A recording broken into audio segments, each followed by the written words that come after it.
그 제랄드 슈레더라는 유태인 과학자가 있는데, 이분이 이제 신의 과학이라는 책을 썼습니다. 지금은 이제 절판이 되어서 없어서 제가 이제 영어본을 제가 띄워놨는데, 제가 젊었을 때 읽었습니다. 그리고 이제 충격을 많이 받았던 아주 좋은 책입니다. 이 책에서 시작해서 한 동료에 대한 이야기를 하는데 이런 얘기입니다.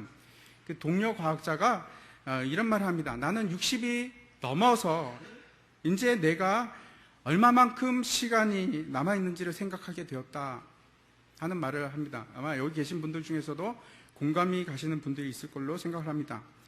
젊었을 때는 그렇지 않죠. 젊었을 때는 내가 40년을 살았다, 50년을 살았다 이렇게 이제 계산을 하는데 60이 넘어가니까 그렇게 계산하지 않습니다. 내가 이제 20년밖에 안 남았구나, 내가 10년밖에 안 남았구나, 그렇게 생각을 하기 시작하는 겁니다. 그 과학자가 했던 일이 과학을 이용해서 그 가난한 나라의 이제 식량 문제를 해결하는 그런 일을 했습니다. 어떻게 하면 수확량을 2배로 늘릴 수 있을까? 그런 연구를 하는 분인데, 사실 이제 그런 일을 하지만 마음속의 질문은 훨씬 더 근본적인 질문을 합니다. 이런 겁니다. 사람은 선하게 살기 위해서 노력하지 않으면 왜 안 될까? 왜 사람은 꼭 선하게 살아야만 하는가? 왜 사람은 죄를 짓지 않고 살아가야만 하는가? 그 사람이 죄를 짓지 않고 살아간다는 것은 그것이 좋다는 것은 모든 사람들이 다 인정을 합니다. 예수를 믿건 예수를 믿지 않건 무신론자이건 뭐 상관이 없이 다 사람은 선하게 살아야 한다라고 얘기를 합니다. 그런데 그 이유가 무엇인가? 왜 그렇게 선하게 살아야 되는가? 성경을 알지 못하면 그 답을 우리가 찾아낼 수가 없습니다. 도킨슨이라고 아주 유명한 그 무신론자가 있는데, 이분 얘기가 뭐라고 하냐면 이렇게 얘기합니다. 우리가 왜 선하게 살아야 되는가? 그 이유는 내가 이 사회에서 생존하기 위해서, 살아남기 위해서는 가장 좋은 것이 내가 선하게 사는 것이 훨씬 더 유리하기 때문에 우리는 선하게 살아야 된다. 다시 말씀드리면 이 사람이 주장하는 것은 우리가 선하게 살아야 하는 것도 내 생존을 위해서, 나를 위해서 선하게 살아야 한다라고 얘기를 합니다. 또 어떤 사람은 이제 이렇게 얘기하죠. 뭐 그거 당연하지 않습니까? 우리가 선하게 살아야지 천당 가지 않습니까? 천당 가려면 선하게 살아야지요 라고 얘기할 수도 있습니다. 하지만 그것이 답은 아닙니다. 정답은 제가 먼저 말씀을 드린다면, 답을 말씀드린다면 마태복음 5장 16절 말씀에 이렇게 기록이 되어 있습니다.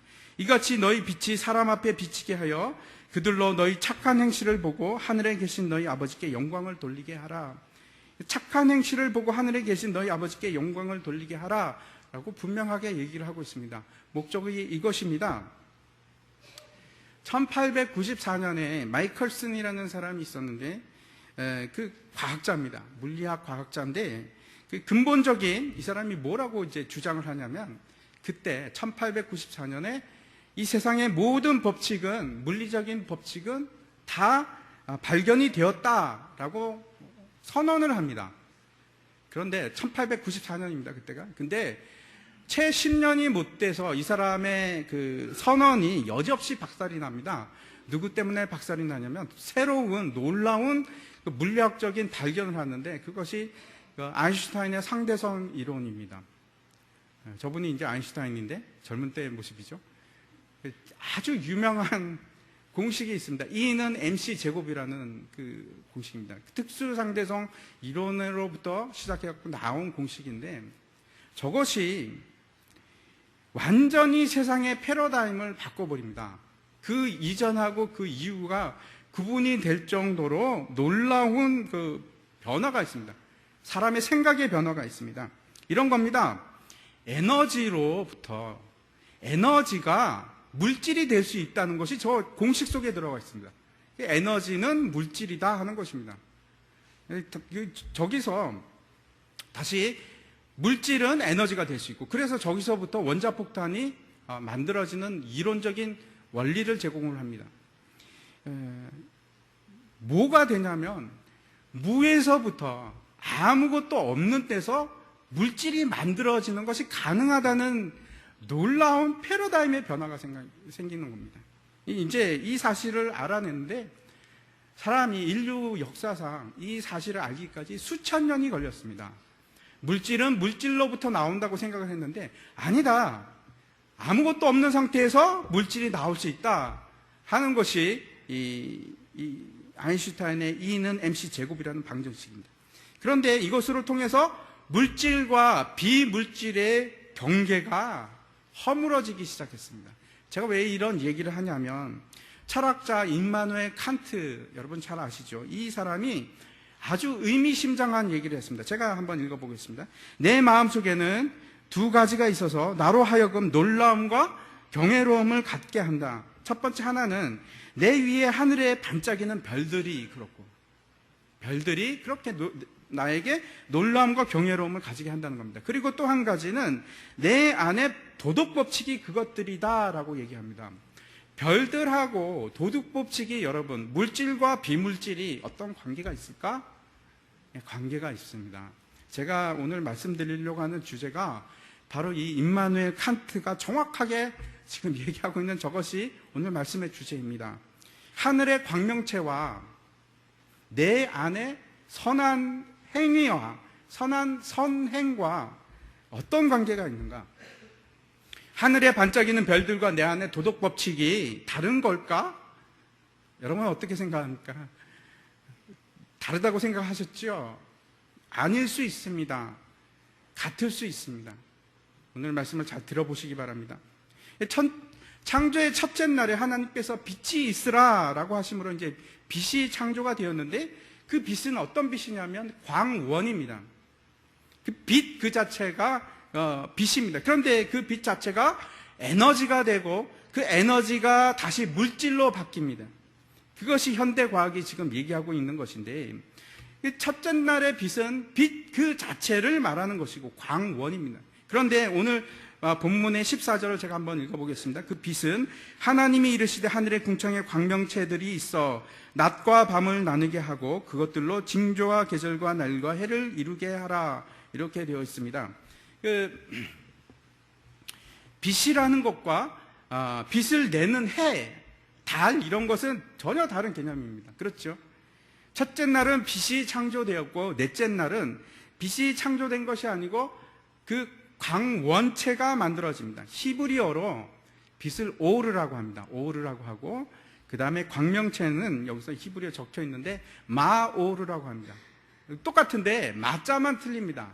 근데 그 저 마가 무슨 의미를 가지고 있냐면 장소를 얘기합니다. 위치를 얘기하는 것인데 마오르 하면은 빛이 있는 곳이 되는 것이고 또는 빛을 담는 어떤 그릇이 되는 것이 마오르입니다.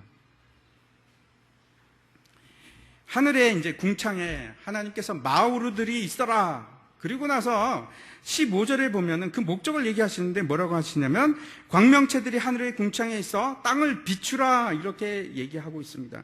그 마오르들이 향하는 곳이 있는데 그 목적이 있는데 무엇을 하냐면 빛을 어디다가 향합니까? 땅에다가 향하게 되어 있습니다. 16절에 가면은 이 마오르들에 대해서 잘 얘기하고 있는데 구체적으로 나옵니다. 큰 광명체는 낮을 주관하게 하는데 그것이 무엇일까요? 해죠. 해입니다. 예. 그리고 작은 광명체는 밤을 주관하게 했는데 무엇입니까? 달입니다. 그리고 또 별들을 만드셨습니다. 그러니까 앞에서 낮과 밤을 나누게 하고 14절에 그것들은 징조와 계절과 날과 해를 이루게 하고 여기 굉장히 심오한 뜻이 있는데 오늘 제가 이것을 살펴보지는 않겠습니다. 너무 이 얘기가 길어지기 때문에 건너뛰도록 하고 일단 마오르에 대해서 오늘 얘기를 하려고 합니다. 그 해와 달이 있는데 별들 중에서 여러분 가장 밝게 빛나는 별이 무엇인지 아시죠? 예? 금성이 제일 밝지 않습니까? 샛별이라고 하는데 왜 그러냐 하면 지구가 가깝기 때문에 그렇습니다. 우리 지구에 영향을 비치는 우리가 보는 하늘에 떠 있는 별들이 5개가 있는데 크게 5개가 있는데 화성, 수성, 목성, 금성, 토성이 그렇습니다. 그래서 우리가 이제 일월, 화, 수, 목, 금, 토라고 이름을 붙인 이유가 이 5가지 행성과 해와 달을 합쳐서 7개의 광원을 우리가 요일 이름으로 붙였습니다. 그래서 일월, 화, 수, 목, 금, 토가 되었습니다. 아무튼 이 광명체들이 창조 4일째 만들어졌는데 이때 비로소 태양계가 이제 제 기능을 하기 시작한 겁니다. 솔라 시스템이 조화를 이루면서 조직이 되어서 구동이 되고 이제 운행이 되는 겁니다. 이것이 4일째입니다. 창조 4일째입니다. 이 광명체를 히브리어로 마오르라고 표현을 하고 있습니다. 이제 과학 얘기는 그만하고 다시 성경이 말씀하고자 하는 것을 함께 생각했으면 좋겠습니다. 넷째 날 가장 핵심이 되는 것은 이 마오르인데, 광명체들인데, 그 광명체들을 어떻게 해서 왜 이것이 무슨 의미인가 한번 살펴보도록 하겠습니다. 성경에서 제가 한번 찾아봤습니다. 이 마오르가 몇 번이 나오는가? 구약에 16번이 나옵니다. 근데 그 구약의 16번 중에서 창세기 1장에 여기서 한 3번 정도 나오고 뒤에 한 2번 정도가 그 이사야서 시편 같은 데 나옵니다. 거기서 어떤 단어로 표현이 되냐면 별들 할 때 이 마오르를 씁니다. 그리고 나머지는 여러분 어디에 나오는지 혹시 추측을 해 보실 수 있으시겠습니까? 어디에 나올까요? 이 마오르가 몰려서 나오는데 어디 나오냐면 출애굽기와 레위기와 민수기에 나옵니다. 그런데 동일하게 똑같은 어떤 특정한 것을 지칭해서 말합니다. 그것이 무엇일까요? 한번 보여주시기 바랍니다. 등잔대입니다. 등잔대를 어떻게 표현하냐면 마오르라고 표현을 합니다. 태양이나 달이나 별 같은 행성들을 성경에서 빛 자체라고 하기보다 뭐라고 지금 표현하냐면 빛 자체가 아니고 그 빛을 담는 용기라고 표현을 하고 있는데, 그 빛을 담는 용기가 출애굽기와 레위기와 민수기에서 동일하게 표현이 되는데, 그것이 등잔대, 성소 안에서 쓰는 기구 중에 하나입니다. 여러분께서 저 그림을 저 등잔대를 많이 보셨죠? 그 메노라라고도 하는데, 다시 한번 제가 성막에 대해서 말씀드리겠습니다. 성막에 들어가면 뜰에 들어가자 우리가 부닥치는 것이 있습니다. 첫 번째, 번제단을 만나게 되고, 그 번제단을 지나면은 물두멍이 있습니다. 그래서 물두멍을 지나서 성소 안으로 처음 막닥뜨리는 것이 바로 떡상입니다. 그 떡상에 대해서 우리가 지난주에 얘기를 나눴는데, 그 성소 안에 3가지 기구가 있는데, 첫 번째 오른쪽에 떡상이 있고 왼쪽으로 보이는 것이 바로 저 등잔대입니다. 그리고 가운데 건너편에 있는 것이 있습니다. 그것이 금향단입니다. 출애굽기 25장에 보면은 저기 이제 기록이 되어 있는데 한번 눈으로 한번 대충 보시기 바랍니다. 저 등잔대를 어떻게 만드는지 방법이 나와 있습니다. 제가 간단하게 말씀드리면 순금 1달란트를 가지고 만듭니다. 여러분, 순금 1달란트가 얼마나 될까요? 무게가 68kg입니다. 어마어마하지 않습니까? 그 순금 1달란트를 만드는데 순금입니다. 그런데 순금을 만드는 방법은 다른 방법을 쓰는 것이 아니고 불에 집어넣어서 불을 통과할 때 순금이 됩니다. 아주 심오한 지금 그 깊이 있는 이유가 들어가 있습니다. 등잔대를 순금으로 만드는 이유는 그 섭씨 1000도가 되는 불을 통과하지 않으면 순금이 만들어지지 않습니다. 정금이 나오지 않습니다. 그래서 등잔대가 되기 위해서는 불을 통과해야 됩니다. 뜨거운 불을, 모든 그 불순물들을 다 태워 없애는 불을 통과하지 않으면 정금이 될 수가 없습니다. 그리고 그 정금을 가지고 그냥 부어서 만드는 것이 아니고 어떻게 만들려고 되어 있습니까? 쳐서 만듭니다. 두들겨 패서 만드는 겁니다. 그 특별한 이유가 있습니다. 저것을 부어서 만들면 부러질 수 있습니다. 끊어질 수도 있고 깨어질 수도 있는데, 절대로 금을 쳐서 만들면 그것은 깨어지지 않습니다. 휠 수는 있지만 깨어지지는 않습니다. 다시 말씀드립니다. 그 등잔대를 만드는 방법은 불의 연단을 통과하지 않는, 무수히 매를 맞으면서 만들어지는 것이 등잔대입니다. 그리고 또 중요한 것이 있는데, 한번 다음 그림 보여주시기 바랍니다. 다음 그림에 보면 저것이 이제 이스라엘의 지금 다음 성전을 위해서 미리 만든 순금으로 만든 등잔대입니다. 근데 저기 보면 이제 등잔 밑에 꽃받침이 있습니다. 꽃받침이 있고 꽃이 있는데, 꽃 모양의 그 무늬가 있는데, 저것은 이제 우리 성경에는 살구꽃이라고 표현이 되어 있는데, 살구꽃은 아니고 아몬드 나무에 있는 꽃입니다. 좀 다르죠. 근데 살구꽃이랑 아마 비슷하게 생겨서 살구꽃이라고 번역을 한 것 같습니다. 아무튼 아몬드 꽃에 문양을 넣게 했습니다. 특별한 이유가 있습니다. 아몬드 꽃을 뭐라고 하냐면 샤케드라고 합니다. 샤케드가 어떤 뜻을 가지고 있냐면 깨어서 파수꾼의 역할을 하는 뜻. 깨어있다, 파수꾼을 한다는 뜻입니다. 분명하지 않습니까? 등잔 때 의미가 너무나 분명하게 드러납니다. 순금을 정금으로 단련해서 만드는데 그 목적이 깨어있게 하는 것입니다. 졸지 않는 것입니다. 왜 하나님께서 이 등잔대를 성소에 두게 하셨을까요? 아주 쉽습니다. 그렇죠? 너무나 분명합니다. 성소 안에는 창문이 없습니다. 그리고 광원이 없습니다. 오르가 없습니다.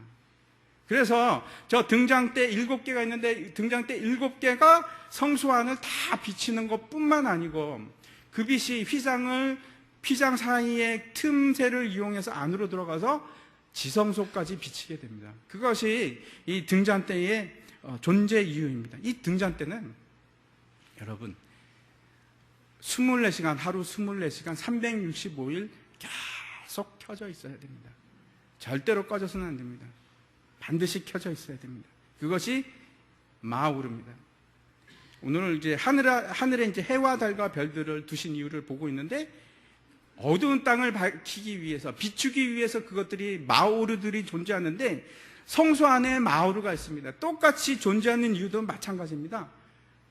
비추기 위해서 성소 안을 어둠을 몰아내고 비추기 위해서 이 등잔대가 존재합니다. 우리가 이제 이 등잔대에 대해서 좀 더 깊이 들어가서 생각을 해보았으면 좋겠습니다.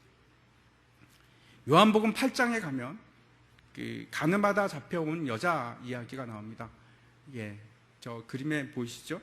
예수님께서 이제 성전에서 가르치고 계시는데 서기관들과 바리새인들이 가늠하다가 현장에서 잡힌 여자를 끌고 옵니다. 데리고 옵니다. 그리고 예수님 발 앞에 내려놓고 이제 질문을 하게 되는 겁니다. 작년에 우리나라에서 간통죄가 폐지가 되었습니다. 그 말은 무슨 뜻이냐 하면 더 이상 우리나라에서는 간통은 죄가 아닙니다. 대법원에서 그렇게 판결을 내린 것입니다. 이제 간통죄는 죄가 아니다. 그럼 맞습니까? 그렇지 않습니다. 분명히 죄입니다. 성경에서도 죄라고 얘기하고 있고 무엇보다도 우리 양심이 그렇게 얘기합니다. 간통은 죄다. 그것이 어떻게 죄가 안 될 수가 있습니까? 아무튼 우리나라에서는 별탈이 없겠지만 이스라엘의 율법에 따르면 간음을 한 여자는 어떻게 하냐면 돌로 쳐서 죽이는 것이 그 벌입니다. 중죄입니다. 이 서기관들과 바리새인들이 예수님께 질문을 하는데 당신은 이 여자를 어떻게 하겠습니까? 이 서기관들이라는 것은 이 사람들이 율법사들입니다. 그래서 법을 잘 아는 사람들입니다. 변호사 역할도 하고 그 다음에 검사 역할도 하는 사람들이 이 서기관들이고 바리새인들은 종교적으로 굉장히 거룩하다고 여겨지는 사람들입니다. 종교 지도자들입니다. 그 사람들이 예수님께 와서 묻는 겁니다. 이 여자 어떻게 할 것이요? 지금 자문을 구하는 것이 아니고 예수님께 올가미를 씌우기 위해서 물어보는 겁니다. 어떻게 하면 이제 예수님을 그 함정에 몰아넣을까 하는 이유 때문에 물었는데 그때 우리가 잘 알고 있습니다. 예수님께서 뭐라고 말씀하십니까? 너희 중에 죄 없는 자가 먼저 돌로 치라 이렇게 얘기하십니다. 사람들이 많이 모여 있는데 예수님께서 그렇게 얘기하시자 한 사람씩 그 현장을 떠나기 시작했습니다. 그래서 중요한 것은 이겁니다. 서기관들과 그 율법사들과 바리새인들이 법을 잘 아는 사람이고 아주 거룩한 사람들인데 그 사람들도 한 사람씩 떠난 겁니다. 무슨 뜻이냐면 그 사람들도 자기 죄를 인정할 수밖에 없었습니다. 여러분은 어떻습니까? 우리도 마찬가지 아니겠습니까? 우리도 죄인임을 인정할 수밖에 없습니다. 세상에 죄 없는 사람은 없는데 단 한 사람도 없다고 성경에서 분명히 얘기하고 있고 문제는 이것이 딜레마입니다. 빛 가운데 거한다는 것은 결국 무슨 뜻이냐면 죄에 속하지 않고 죄와 관계가 끊어지고 의의 편에 선다는 것이 빛에 거한다는 것인데 그런데 이게 도대체 어떻게 되는 겁니까? 우리는 죄인이 아닙니까? 죄를 계속 짓는 것입니다. 이게 딜레마입니다. 죄를 짓는데 어떻게 빚의 역할을 할 것인가? 어떻게 빚에 거한다고 말할 수 있는 것인가? 우리가 앞에서 살펴본 바와 같이 예수를 믿는다는 것이 이런 겁니다.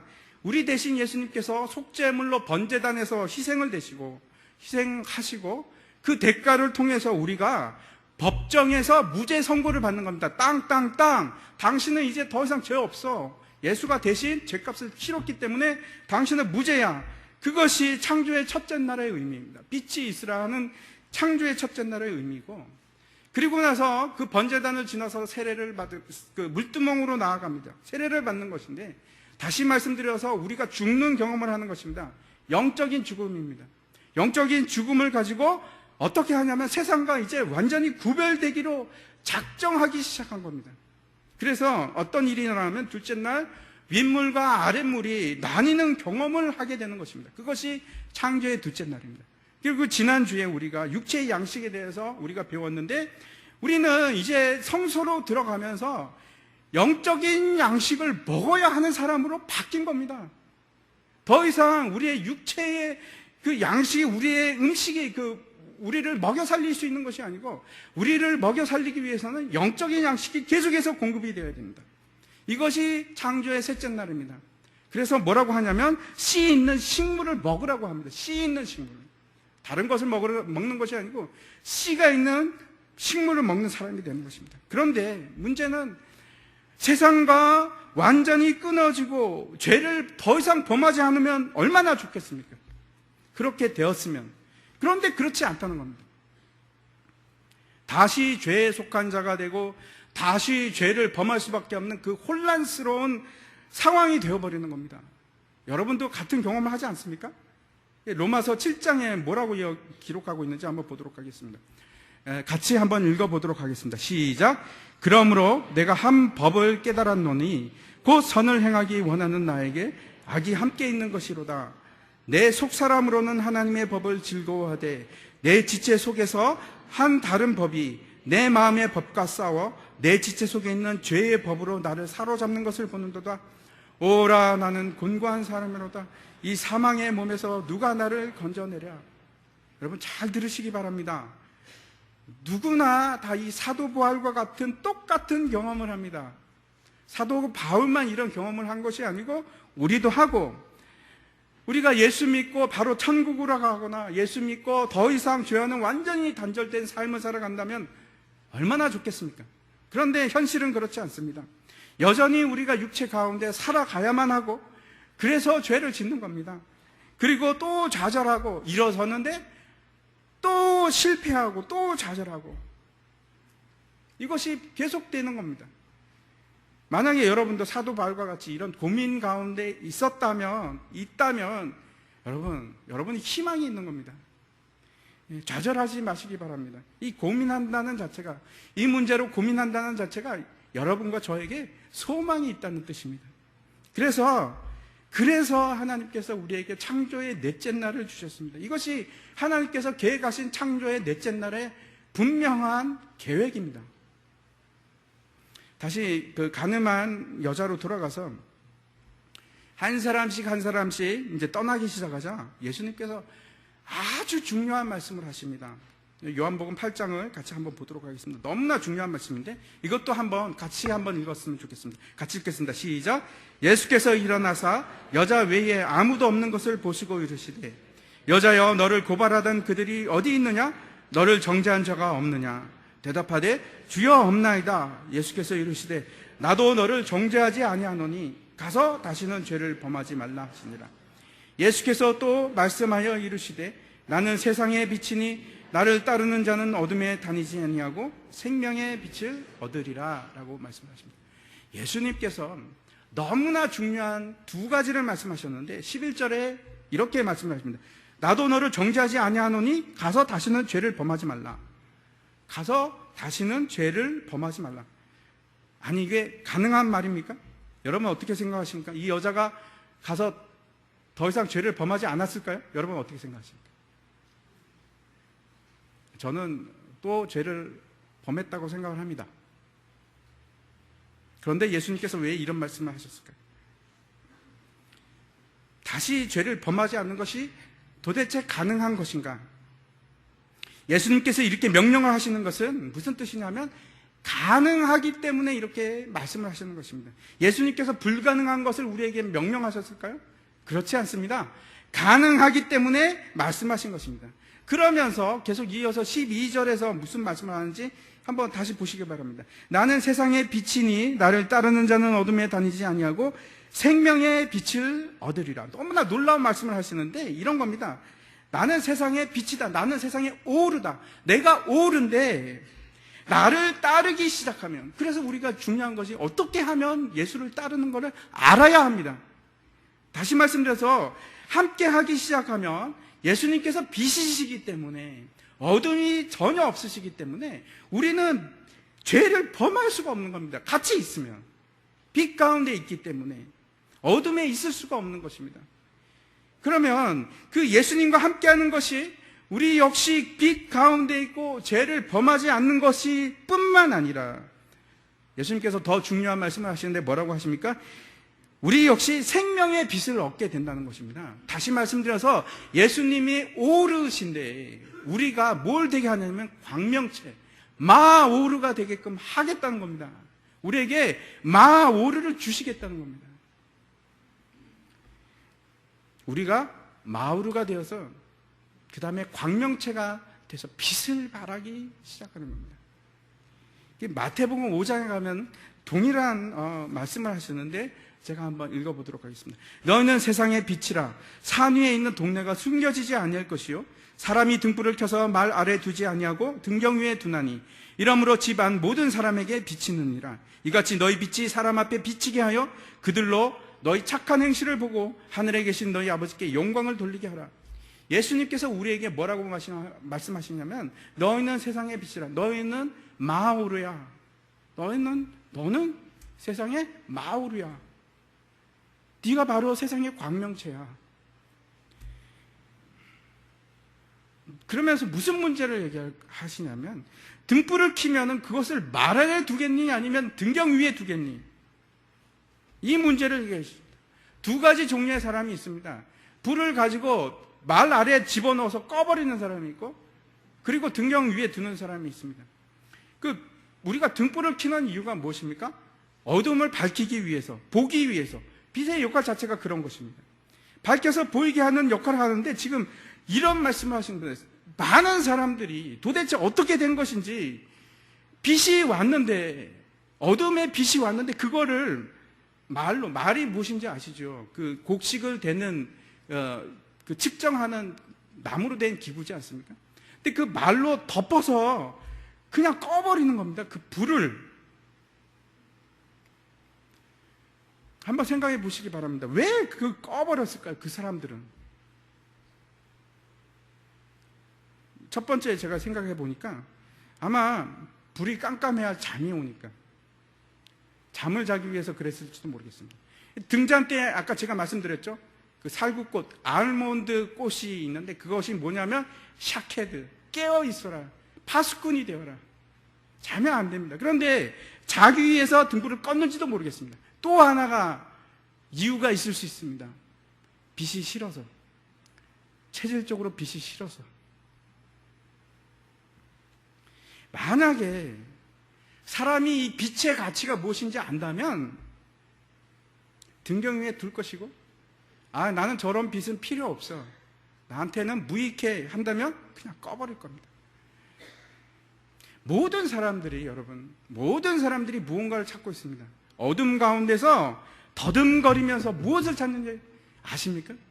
진리를 찾습니다. 진리를.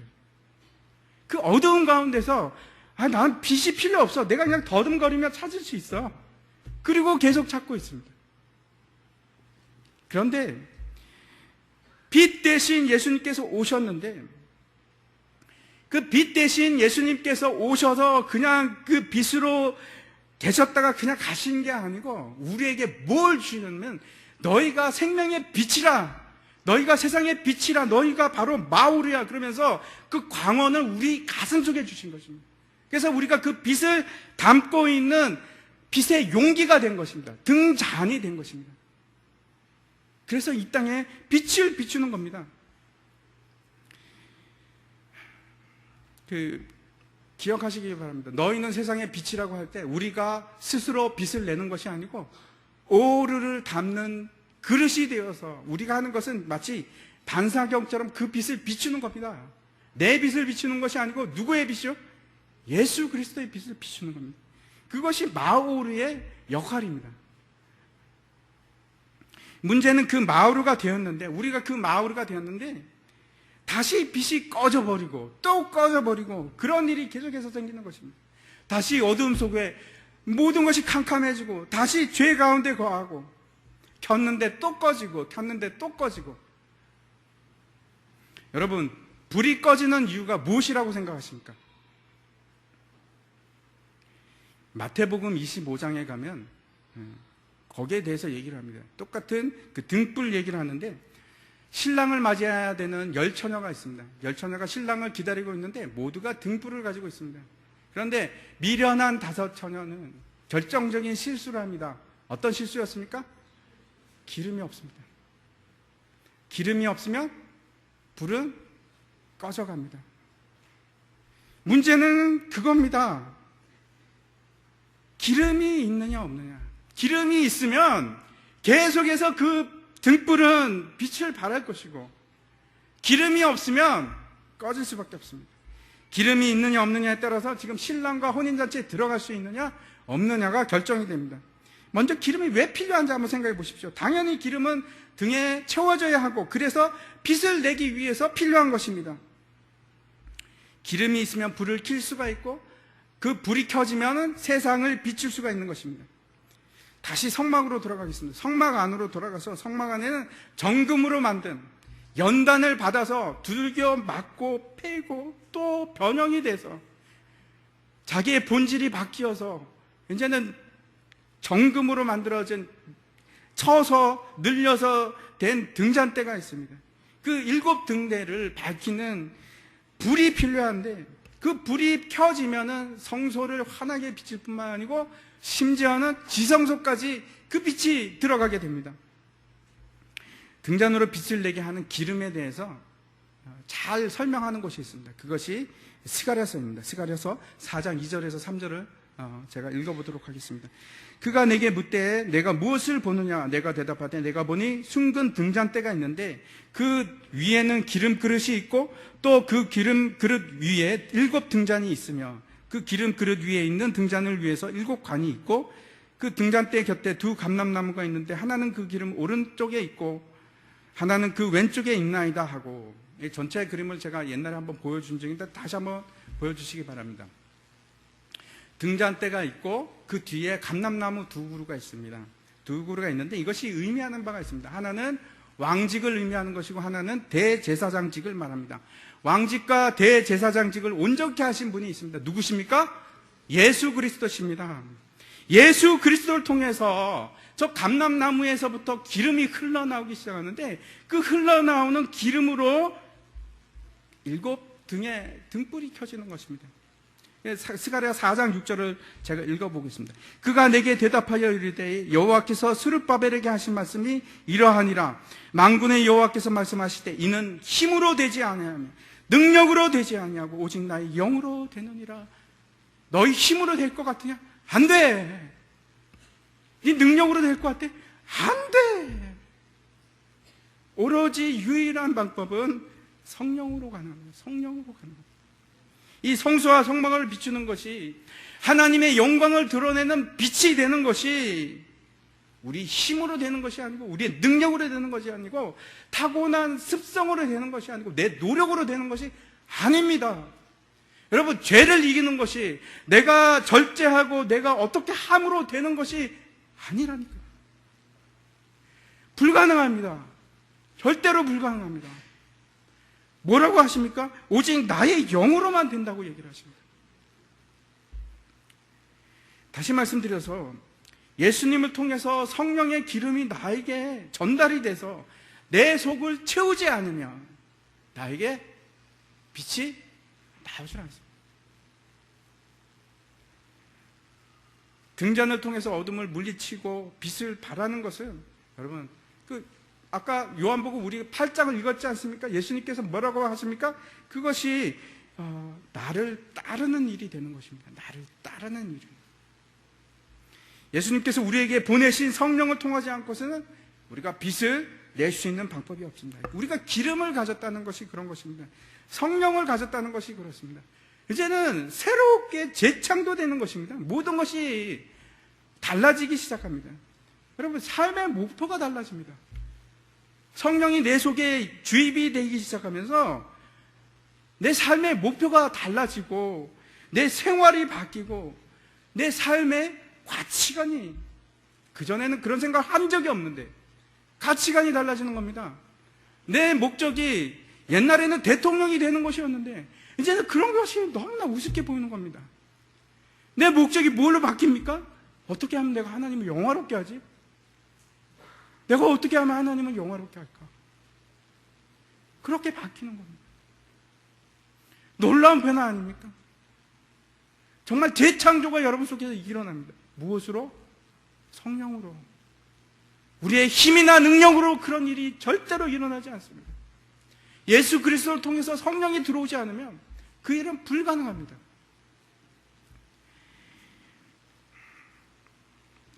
우리가 앞에서 로마서 7장을 통해서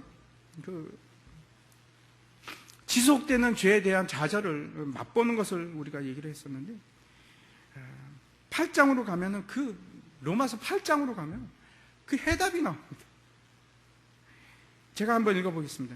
그러므로 이제 그리스도 예수 안에 있는 자에게는 결코 정죄함이 없나니 이는 그리스도 예수 안에 있는 생명의 성령의 법이 죄와 사망의 법에서 너를 해방하였으며, 해방하는 겁니다. 뭐가? 생명의 성령의 법이 우리를 해방시키는 겁니다. 그 죄의 굴레에서 그걸 끊는 일을 내가 하는 것이 아니고 성령이 하시기 시작합니다. 한번 계속해서 보시겠습니다. 율법이 육신으로 말미암아 연약하여서, 우리는 육신이 연약해서 할 수 없는데 그것을 성령님은 하시는 것입니다. 하나님은 하시는데 곧 죄로 말미암아 자기 아들을 죄 있는 육신의 모양으로 보내어 육신의 죄를 정하사 육신을 따르지 않고 그 영을 따라, 그 성령을 따라 행하는 우리에게 이제 무엇이 가능해지기 시작하냐면 율법의 요구가 이루어지게 하려 하십니다. 아멘. 하나님께서 그 성령을 통해서 이제는 너무 신기하지 않습니까? 우리를 율법을 지킬 수 있는 존재로 만들어갑니다. 우리를 오마르가 되게끔, 광명체가 되게끔 만들어 가시는 겁니다. 놀라운 일이 일어나는 겁니다. 도저히 믿을 수 없는 일이 일어나는 겁니다. 예수 그리스도를 통해서 우리는 이제 생명의 성령의 법을 받고 그 생명의 성령의 법이 지배함으로 말미암아 죄의 사슬이 끊어지고 율법의 요구를 거부하기 시작합니다. 안 해, 나 죄 지키기 싫어. 가능해지는 겁니다. 내 힘으로 하는 것이 아니고 내 능력으로 하는 것이 아니고 성령의 지배 하에서 그 일이 가능했습니다. 이 성소의 등잔 때는 여러분 우리들입니다. 계시록에 가면 7 촛대가 나오는데 사실 그 번역이 잘못됐습니다. 촛대가 아니고 등잔대입니다. 똑같은 것입니다.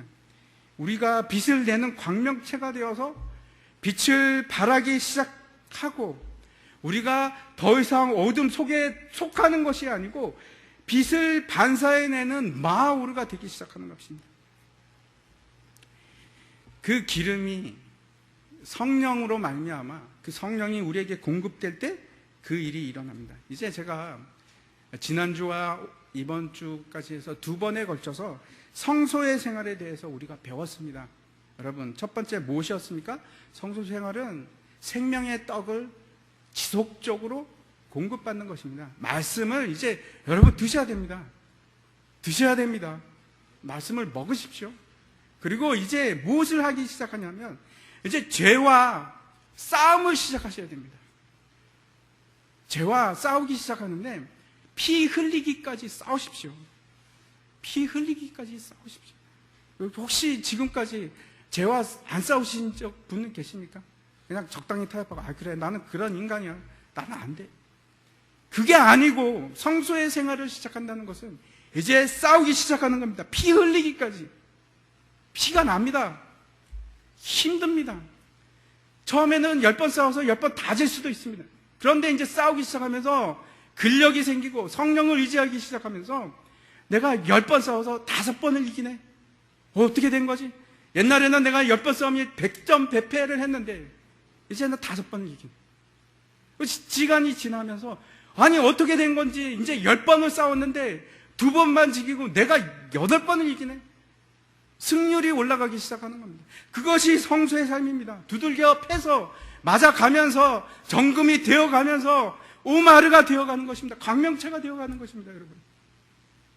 여러분 그거는 돼도 되고 안 돼도 되고 하는 문제가 아니고 지성소로 들어가기 위해서 반드시 우리가 되어야 하는 것입니다. 여러분이 먼저 저와 여러분이 오마르가 되어야 됩니다. 광명체가 돼서 빛을 내기 시작하는 겁니다. 우리 자신이 그렇고 우리 소망교회가 그렇고 빛을 내는 광명체가 되기 시작하면 여러분 세상 사람들이 뭐라고 하는 그런지 압니까? 이거 어떻게 된 거야? 저 인간이 저렇게 바뀌기 시작하네. 그러면서 성경에서 뭐라고 하는지 하나님께 영광을 돌리기 시작하는 겁니다. 야 정말 하나님이 살아계시는구나. 저 인간이 저렇게 바뀌다니. 저 인간이 술을 끊었네. 저 인간이 담배를 끊네. 어떻게 된 거지? 저 인간이 이제 못된 짓을 안 하네. 저 인간이 이제 도박을 안 하네. 저 인간이 중동에서 나오기 시작하네. 무엇으로? 우리의 힘이나 우리의 능력이 아닙니다. 성령의 능력으로 그 일이 가능해집니다. 그 일을 싸우시기 바랍니다. 이제 싸우는 겁니다. 여러분 군사가 되어서 우리에게 보장된 싸움을 합니다. 제가 하나 분명하게 말씀드립니다. 여러분 무조건 믿음으로 나아가서 싸우기만 하면 우리는 승리를 보장받았습니다. 절대로 지지 않습니다. 이제 싸우시기 바랍니다. 여러분 지금까지 혹시 위축이 되셨습니까? 나는 죄하고 못 싸워. 그냥 지고 말래. 아닙니다. 이제 싸우셔야 됩니다. 그것이 성소의 생활입니다. 이제 싸우기 시작하면 하나님께서 믿음의 싸움을 시작하시면은 승리를 보장해 주십니다.